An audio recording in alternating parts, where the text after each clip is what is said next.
Whether it be French, Italian, Indian, it's really just me on a plate.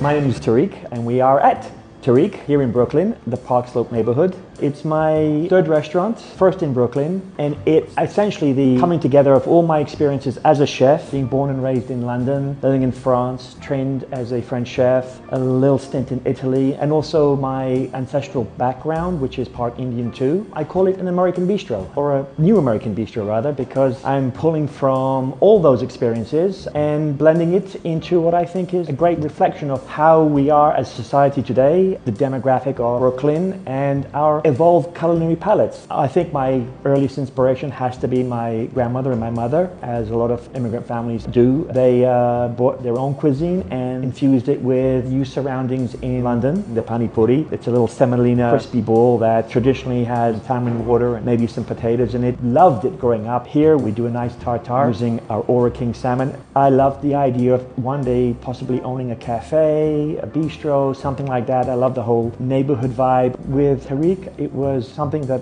was a lot more personal to me. These premises was an abandoned warehouse at the time. Myself and two friends spent the better part of a year and a half completely gut renovating the premises ourselves. We're very close to the park, we're very close to the Barclays Center, it's tree lined, and you know, now it's my home. At the core, we're a bistro. First and foremost, it's all about sourcing quality ingredients that afford us the least amount of environmental impact as far as how it's farmed, grown, processed. The clay oven chicken, with all intents and purposes, our signature dish. Pasture chicken from Pennsylvania. It gets marinated in yogurt for at least 24 to 48 hours. Then we cook it off in the tandoor oven, which runs anywhere between 700 to 900 degrees. So we get this gorgeous char and sear on the outside, but the inside stays moist. We pair that with our tamarind green curry and a aged basmati lemon risotto. The pomegranate panisse, very popular in the south of France. It resembles a very thick French fry, but it's made out of chickpeas. The chat, a combination of radish, pomegranates, a tamarind chili sauce, a cilantro chutney, and a raita. It's a concoction of all these flavors, textures. Our steak au poivre using the American Wagyu, where you pair the Japanese steer with an American steer, so you get that great combination of the beefiness from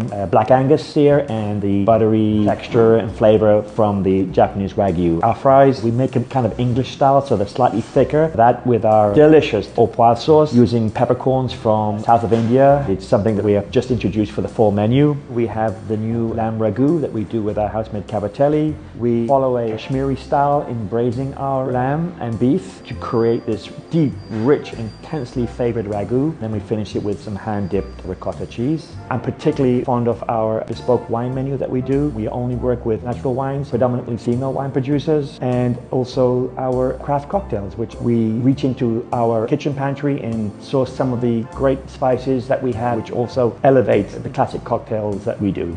I mean, we have a lot of regulars that live around here. I know a lot of my neighbors too. The pandemic certainly took its toll on the neighborhood a little bit. I was very, very grateful for the support from the community, because without them ordering, we wouldn't still be here. Now we're actually seeing a whole new group of people moving in. I mean, it's New York. It's always reinventing itself, you know, it doesn't sit still, and it's what keeps us young, I guess. Or at least that's what we like to believe, no? I'm honored to be here. I feel like I get to do what I love, and with Tariq, I feel like I've really hit my stride now as a chef and as a restaurateur.